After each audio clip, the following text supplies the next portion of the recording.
So I've been seeing a lot of things talking of the people making commentary.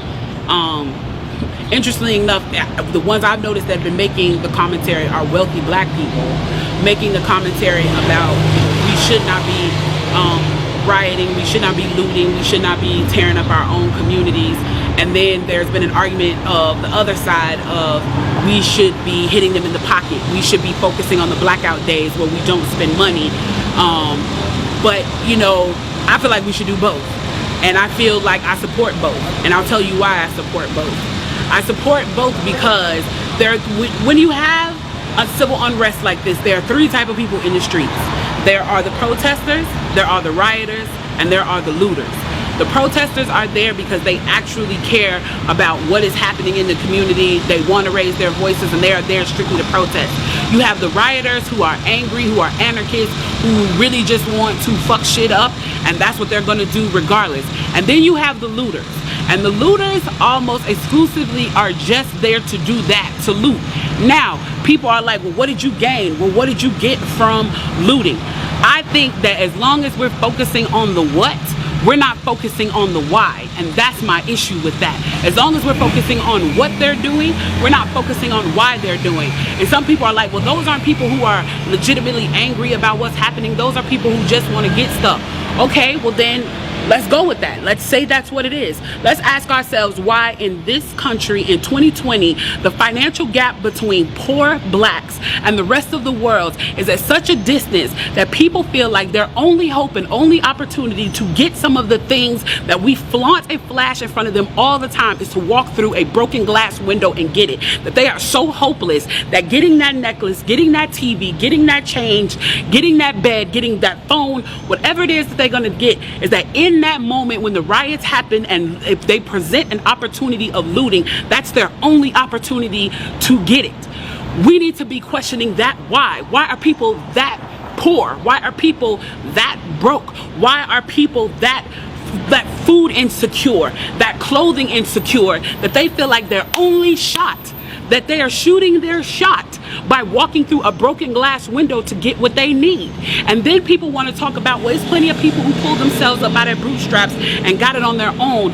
Why can't they do that? Let me explain to you something about economics in America. And I'm so glad that as a child I got an opportunity to spend time at Push where they taught me this, is that we must never forget that economics was the reason that black people were brought to this country. We came to do the agricultural work in the South and the textile work in the North. Do you understand that? That's what we came to do.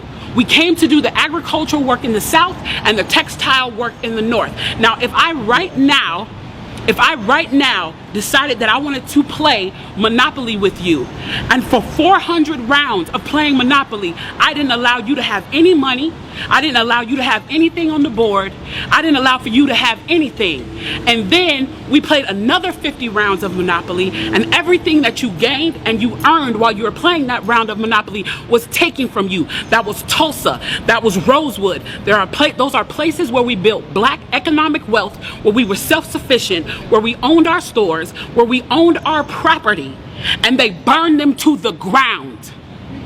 So that's 450 years. So for 400 rounds of Monopoly, you don't get to play at all. Not only do you not get to play, you have to play on the behalf of the person that you're playing against.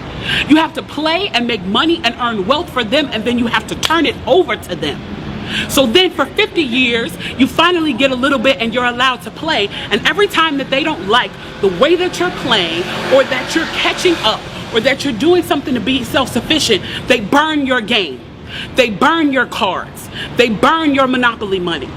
And then finally at the release and the onset of that, they allow you to play and they say, okay, now you catch up. Now at this point, the only way you're going to catch up in the game is if the person shares the wealth, correct?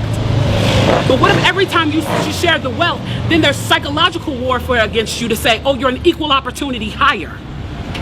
So if I played 400 rounds of Monopoly with you and I had to play and give you every dime that I made, and then for 50 years, every time that I played, if you didn't like what I did, you got to burn it like they did in Tulsa and like they did in Rosewood, how can you win?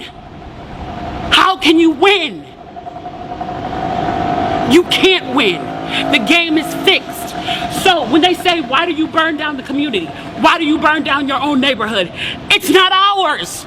We don't own anything. We don't own anything. Trevor Noah said it so beautifully last night. There's a social contract that we all have. That if you steal or if I steal, then the person who is the authority comes in and they fix the situation. But the person who fixes the situation is killing us. So the social contract is broken. And if the social contract is broken, why the fuck do I give a shit about burning the fucking Football Hall of Fame, about burning a fucking Target? You broke the contract when you killed us in the streets and didn't give a fuck. You broke the contract when for 400 years we played your game and built your wealth. You broke the contract when we built our wealth again on our own by our bootstraps in Tulsa and you dropped bombs on us. When we built it in Rosewood and you came in and you slaughtered us. You broke the contract, so fuck your Target. Fuck your Hall of Fame. As far as I'm concerned, they could burn this bitch to the ground. And it still wouldn't be enough. And they are lucky that what black people are looking for is equality and not revenge.